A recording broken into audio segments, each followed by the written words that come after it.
Mrs. Myers blinked her eyes. Well, she blinked some more. You could tell she was trying to figure out how to save Leslie too.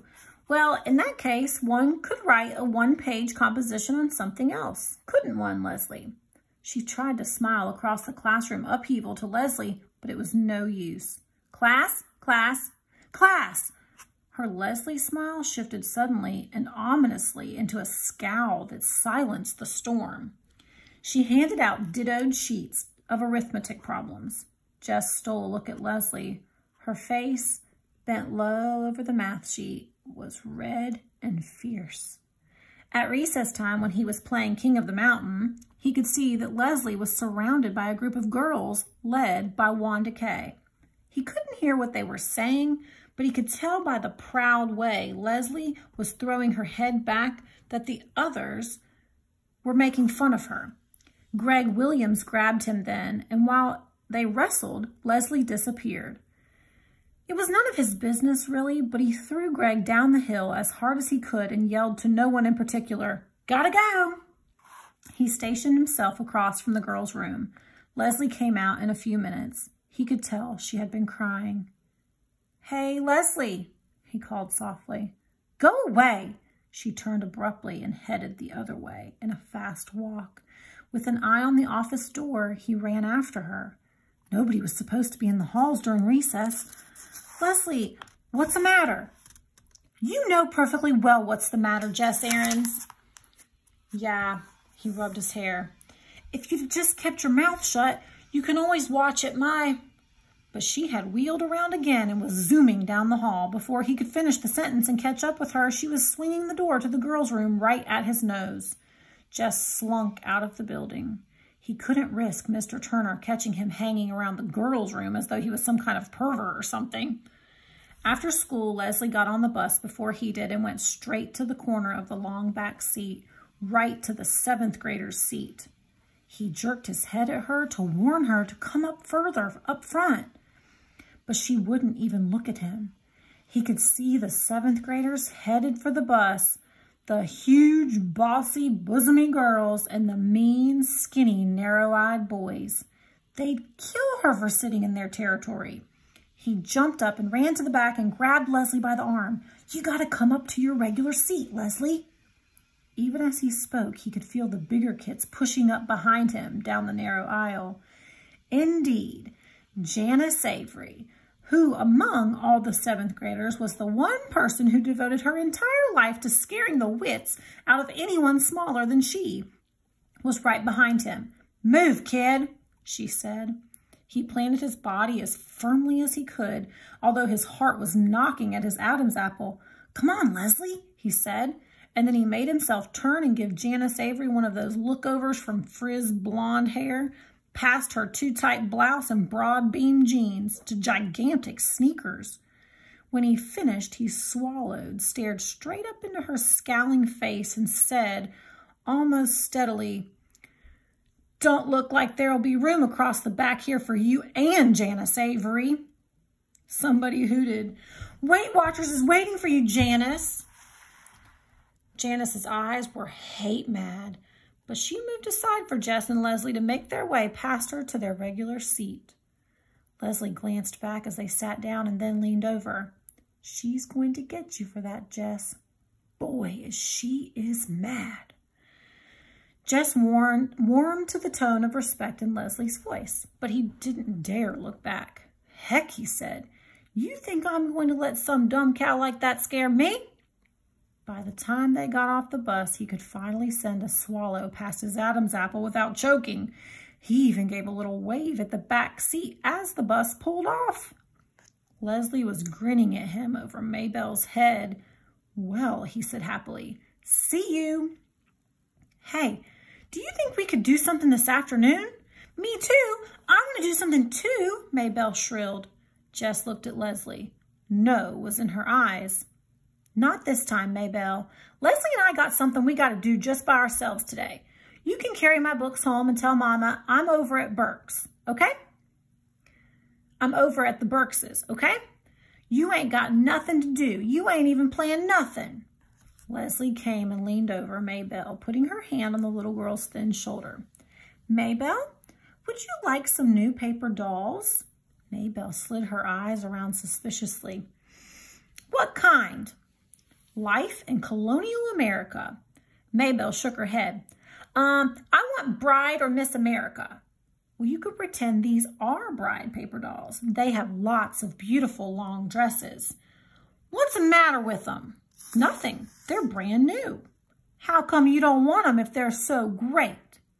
When you are my age, Leslie gave a little sigh, you just don't play with paper dolls anymore. My grandmother sent me these. You know how it is. Grandmothers just forget that you're growing up. Maybelle's one living grandmother was in Georgia and never sent her anything. You already punched them out? No, honestly. And all the clothes punch out too. You don't have to use scissors. They could see that she was weakening.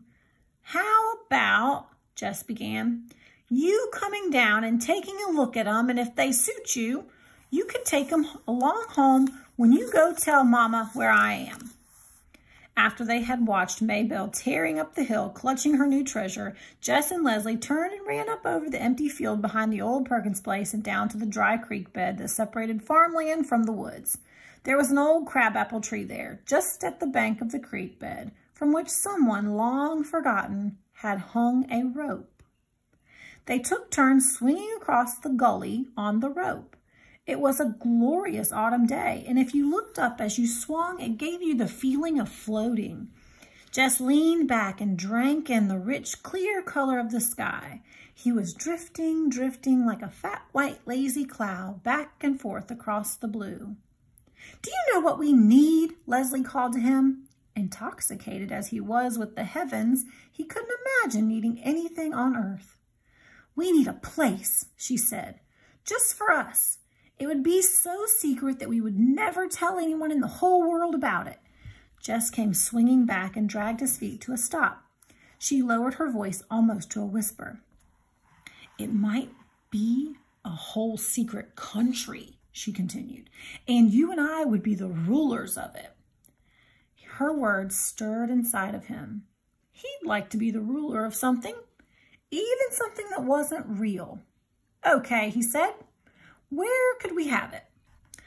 Over there in the woods where nobody would come and mess it up.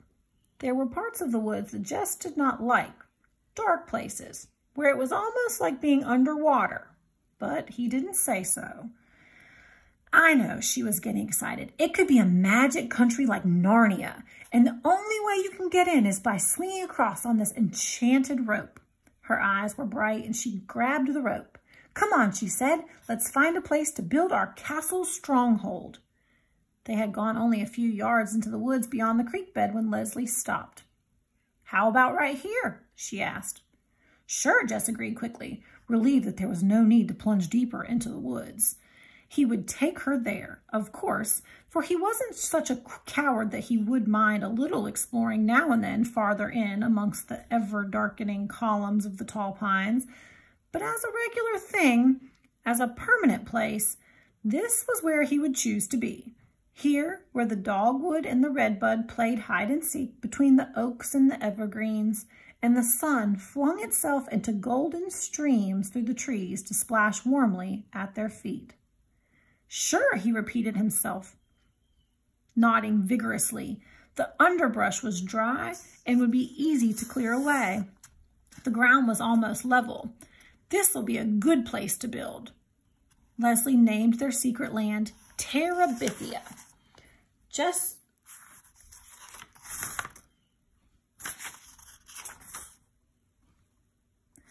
And she loaned Jess all of her books about Narnia, so he would know how things went in a magic kingdom, how all the animals and the trees must be protected, and how a ruler must behave. That was the hard part. When Leslie spoke, the words rolling out so regally, you knew she was a proper queen. He could hardly manage English, much less the poetic language of a king, but he could make stuff. They dragged boards and other materials down from the scrap heap by Miss Bessie's pasture and built their castle stronghold in the place they had found in the woods. Leslie filled a 3-pound coffee can with crackers and dried fruit and a 1-pound can with strings and nails. they found 5 old Pepsi bottles, which they washed and filled with water in case, as Leslie said, of siege. Like God in the Bible, they looked at what they had made and found it very good. You should draw a picture of Terabithia for us to hang in the castle, Leslie said. I can't. How could he explain it in a way Leslie would understand? How he yearned to reach out and capture the quivering life about him, and how when he tried, it slipped past his fingertips, leaving a dry fossil upon the page. I just can't get the poetry of the trees, he said. She nodded. Don't worry, she said. You will someday. He believed her because there in the shadowy light of the stronghold, everything seemed possible. Between the two of them, they owned the world and no enemy. Gary Fulcher, Wanda K. Moore, Janice Avery, Jess's own fears and insufficiencies, nor any of the foes whom Leslie imagined attacking Terabithia could ever really defeat them.